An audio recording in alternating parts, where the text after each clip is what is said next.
Bon bah allez, on n'a pas beaucoup de temps. Bonjour à toutes et à tous et bienvenue dans ce point du lundi matin. Lundi matin, un mercredi. Mais bon, de toute façon, on a bien compris que la régularité n'était plus le concept principal de ce podcast. L'idée, c'est de se retrouver. Et vous avez... C'est marrant parce que vous avez été plusieurs à me demander un petit retour d'épisode ces derniers temps pour prendre des nouvelles, pour prendre la température. Et je sais que vous tenez à ce rendez-vous. Mais avant toute chose, je voudrais dédicacer cet épisode du podcast du point du lundi matin à Sophie pour ses 40 ans. Bon anniversaire Sophie. Une fidèle auditrice du point du lundi matin depuis longtemps et que j'ai eu l'occasion de rencontrer à la fois à la sortie de mes spectacles et au Hellfest. Donc écoute Sophie, j'espère que tu passeras une excellente journée. Profite bien de ta journée, amuse-toi bien. Et puis pour tous les autres, évidemment, pareil. Qu'est-ce que je peux vous dire? Tout a... Je sais même plus, j'ai même pas regardé quand j'ai enregistré un point du lundi matin la dernière fois. Mais j'imagine que ça devait être bien il y a 2-3 mois. Il s'est forcément passé des choses. La rentrée a été difficile, mais pour tout le monde. En septembre, vraiment, c'était compliqué de remplir les salles. Je crois que j'arrêterai en fait maintenant de commencer mes saisons en septembre. Les gens sortent de l'été, il y a les impôts, les gens n'ont plus de fric, il fait encore beau. Faut mieux commencer mi-octobre. Et depuis mi-octobre, en vrai, même début octobre, on va dire, je me régale. Je me régale parce que vous êtes au rendez-vous. Il y a eu plein de belles salles, plusieurs complètes. Le nouveau spectacle vous plaît, donc ça c'est chouette. J'aimerais le faire encore évoluer, pour être honnête. Mais il y a trop de trucs qui se passent à côté. Je suis encore trop préoccupé par toute la gestion de ma carrière en parallèle, et ça me prend trop de temps en fait. Ça me prend trop de temps. Mais je peux pas faire autrement. Je suis pas libéré par ça. Donc il faut que j'ai moins de temps pour écrire.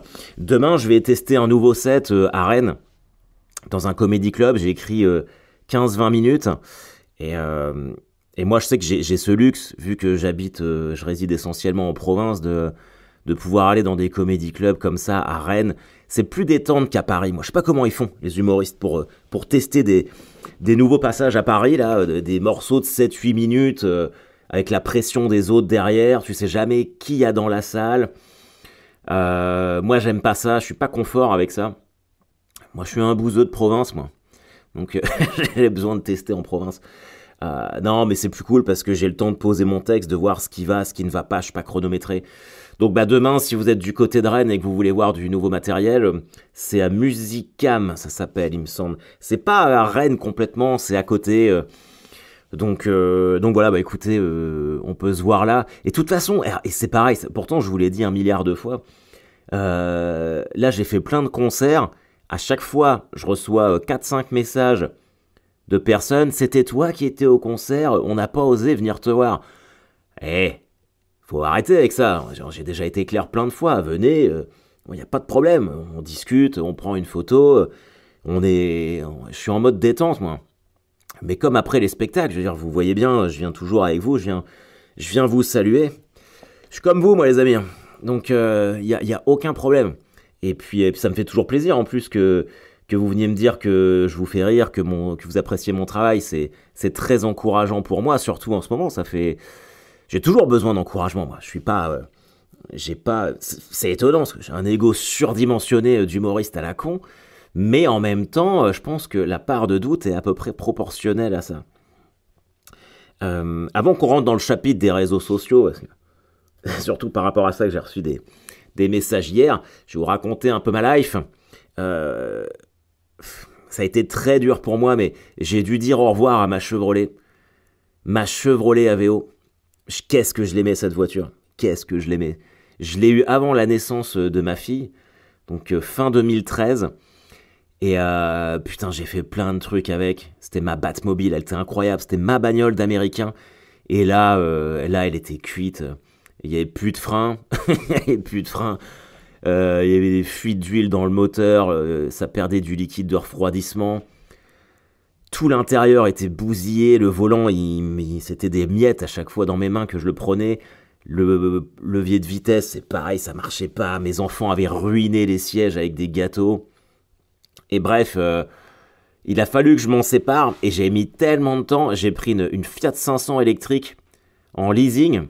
Parce qu'en vrai, moi, je m'en sers jamais de ma voiture parce que je suis tout le temps en train de voyager en train. Donc, en gros, j'ai juste le trajet de chez moi à la gare de Caen à faire ou à l'école. Mais et j'avais signé le leasing. Je pouvais aller chercher la voiture quand je voulais. J'ai mis 2 semaines à y aller parce que j'arrivais pas à dire au revoir à ma voiture.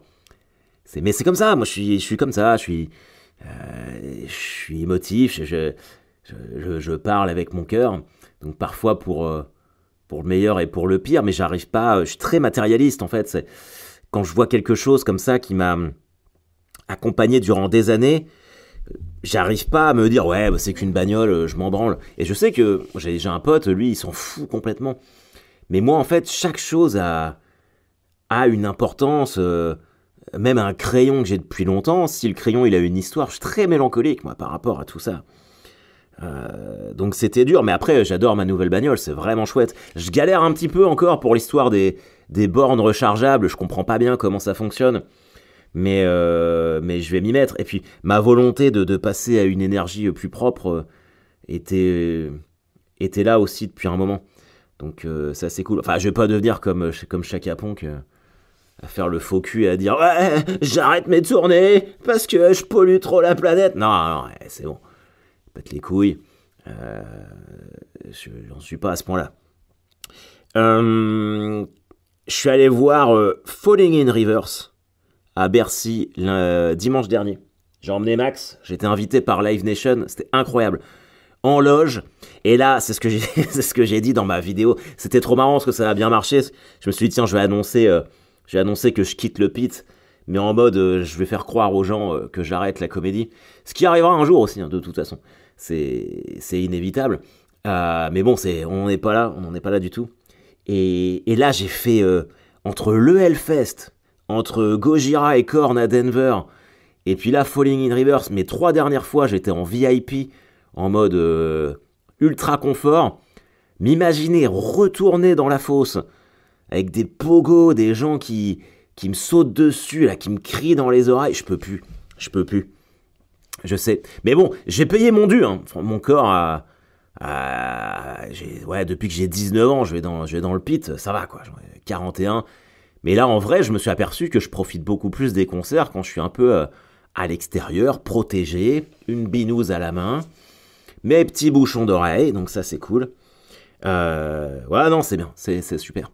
D'ailleurs, je serai vendredi, ouais, à Caen pour Ultra Vomit, au Cargo. Donc si vous y êtes et qu'on se croise, n'hésitez pas à venir serrer la pince, ça fait plaisir. Et je serai à Slipknot évidemment pour les 25 ans à Bercy à l'Accor Arena, donc ça ce sera cool. Ok, bref. Alors oui, donc hier j'ai posté un statut qui concernait surtout Facebook par rapport aux vidéos. Mais c'est marrant que ça me prenne maintenant. Je pense que ça doit être la fatigue, la fin de l'année, la pression et tout. Parce que bon, on reste malgré tout des êtres humains avec des sentiments et puis des émotions. Du coup, peut-être que parfois, on est un peu plus perméable à ce genre de choses. Mais Facebook, je supporte plus. Je supporte plus, dès que je poste un truc, t'as des gens qui ne suivent même pas la page, qui viennent, qui commentent, qui disent de la merde. En fait, tout est sujet à injonction, et j'ai remarqué, c'est toujours les mêmes profils. C'est du vieux gars de 35-45 ans célibataire en manque de chatte, ou alors du vieux con à la retraite, ou de la vieille conne qui s'ennuie, qui a plus rien à faire dans sa vie, du coup qui passe son temps à scroller sur Facebook et à commenter de la merde, à croire que tous les mèmes qu'elle lit, c'est vérité. Ils sont complètement cons. C'est vraiment, c'est hallucinant.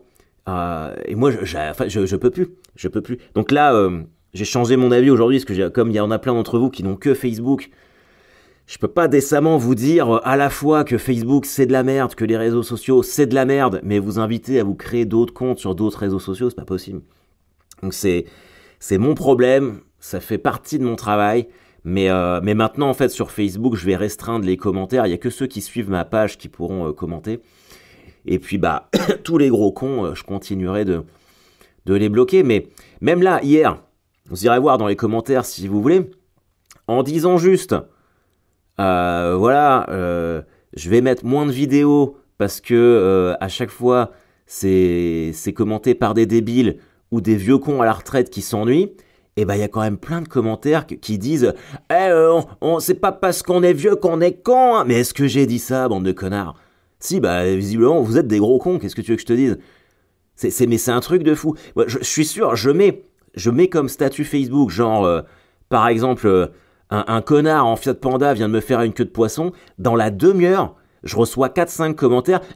C'est pas parce qu'on roule en Fiat Panda qu'on est forcément un connard. Les gens ramènent tout à eux. Ils ramènent tout à eux et à leur vie de merde. Et ça me fait chier. J'en peux plus, en fait. J'en peux plus de lire ce genre de commentaires. Et en fait, c'est fou, parce que ces gens-là, si je les voyais en vrai, ça me ferait rien. Mais je sais pas pourquoi. Le fait de lire, comme tu sais pas ce qu'il y a derrière, tu prends ça pour... mais ce sont des tarés, quoi. Mais retournez, je sais pas moi, toi la vieille, la dernière vieille qui a commenté, mais va biner ton jardin, qu'est-ce que tu fous à 72 ans sur Facebook à scroller, à écrire de la merde? Profite de tes derniers instants, et pourvu qu'il n'y en ait pas beaucoup, parce que tu manqueras à personne. Ah, j'en ai plus rien à foutre, Donc voilà où j'en suis. Mais bon, les amis, en attendant, on va quand même rentrer dans l'esprit de Noël, mais là, de toute façon, juste pour conclure là-dessus, parce que en fait, j'ai pas fini de vider mon sac. Là, je suis en train d'écrire un truc. Je serai sans pitié maintenant. Je serai sans pitié, parce que je me dis, mais pourquoi je laisse ces merdes-là m'atteindre, alors qu'il faut que je me serve de mon putain d'ego surdimensionné d'humoriste? Vous êtes des connards. Vous êtes des grosses merdes. Je vous déteste. Et ça le fait que sur Facebook, quasiment. Putain, ça fait du bien. Ça fait du bien de sortir ça. Je disais, on va repartir dans l'esprit de Noël. Et puis, vous avez prévu de regarder des films de Noël? Hier, on a commencé. On a regardé La course aux jouets avec Arnold Schwarzenegger. L'un de mes films préférés. Je vous conseille. Qu'est-ce que vous conseillez, vous, à regarder? En même temps, tous les films de Noël, je les ai déjà tous vus.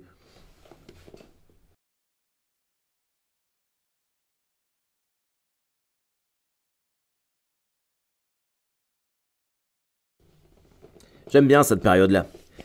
Avant, je détestais, puis depuis que j'ai rencontré ma femme, il y a 20 ans, je me suis mis à aimer Noël.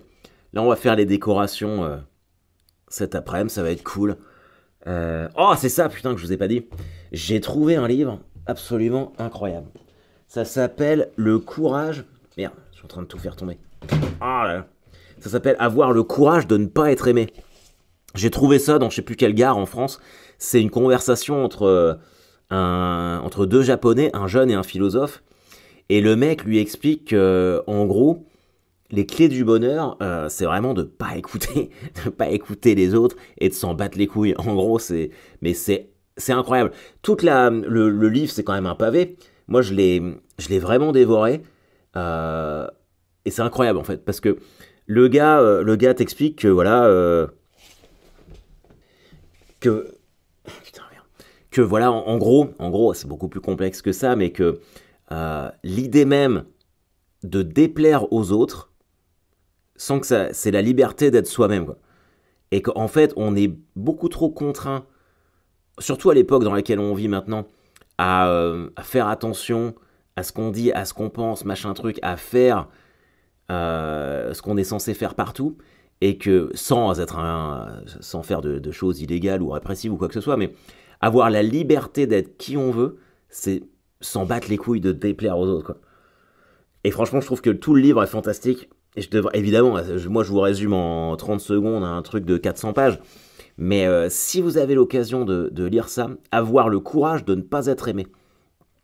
Peut-être pour ça que je pète les plombs. C'est peut-être pour ça que je pète les plombs avec les gens sur Facebook maintenant. Ouais. Bon, écoutez les amis, c'est aussi pour ça que je fais moins de points du lundi matin. C'est que c'est un format qui me... Là, c'est vraiment pour vous faire plaisir, mais c'est un format qui me convient plus trop en ce moment. Je suis moins volubile, je suis moins prolixe, j'ai moins de trucs à dire.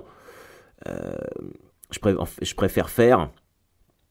Mais je préfère que vous veniez me voir en spectacle, surtout. Là, les prochaines dates, qu'est-ce que j'ai? Bah, j'ai Caen, au Théâtre à l'Ouest, mais ça, c'est déjà complet. J'ai Saint-Denis-le-Gard, dans la Manche. Ça, c'est pareil, c'est en mode dernière place. Par contre, ça, c'est très important. Depuis 2011 et que j'ai commencé le stand-up, je fais ça. Il y a le spectacle de fin d'année au El Camino. Spectacle de Noël. Je fais 30-30, un petit 30-30 avec mon pote Léopold qui est pas remonté sur scène, je crois, depuis 3 ans. Franchement, on va se marrer. C'est le 21 décembre. Je crois que c'est un samedi, il me semble, à 20h30. Comme ça permet, juste au début des vacances, en général, il y a toujours beaucoup de monde. C'est toujours une chouette ambiance. Comme ça, on déglingue des bières, on rigole. Moi, je teste des nouveaux trucs. C'est que du nouveau matériel, hein. Sinon, ça n'aurait aucun intérêt pour vous, quoique ça fait longtemps que j'ai pas joué à Caen, mais que vous puissiez venir voir, vous amuser, rigoler. On boit des coups ensemble. On fête Noël, fête Christmas, sing-along. Et puis voilà, et puis ce sera très bien. Dans les prochains trucs, je serai au Fridge à Paris le mardi 10 décembre, il me semble. J'y joue 2 soirs de suite. Et là, je fais partie de 2 jurys de concours métal. Ça, c'est très cool, je suis très content. Je fais partie du jury Road to Midem, qui envoie un groupe de métal jouer au Midem à Cannes. Ça, c'est organisé par Live Nation et la Fédération française des musiques métalliques. Donc, j'y suis, c'est très très cool. Et on a un live, donc on a sélectionné 3 groupes. Et les 3 groupes vont jouer le mercredi 11 décembre, je sais plus où c'est exactement, enfin, évidemment c'est à Paris. Et on en choisira un. Bon, c'est vrai qu'il y a un petit côté nouvelle star que j'aime pas trop. Mais bon, c'est chouette, on est entre nous. C'est cool, c'est cool. Et c'est marrant parce que dans le jury, avec moi, il y a Marina Viotti, qui était la chanteuse lyrique pendant le passage de Gojira aux Jeux Olympiques. Voilà, la boucle est bouclée. Il n'y a plus rien d'autre à dire. Et je suis également dans le jury des Triomphes du métal, organisé par Arthur Alternatif. Ça, c'est un truc à Lille, qu'on va tourner le 3 janvier. Donc, c'est très chouette. Moi, ça me fait plaisir d'être invité à des événements comme ça. J'adore le métal, j'adore qu'on me demande mon avis, même si évidemment je suis pas, je connais bien le métal, mais je suis pas non plus, je suis pas un musicien aguerri. Mais par contre, c'est vrai que j'ai la science du headbang. Voilà les amis, écoutez, je vous embrasse toutes et tous. Profitez bien de votre journée, profitez bien de la vie. Et puis on essaiera de se refaire un petit point du lundi matin avant la fin de l'année, en mode débriefon 2024. Allez, bisous, bye bye.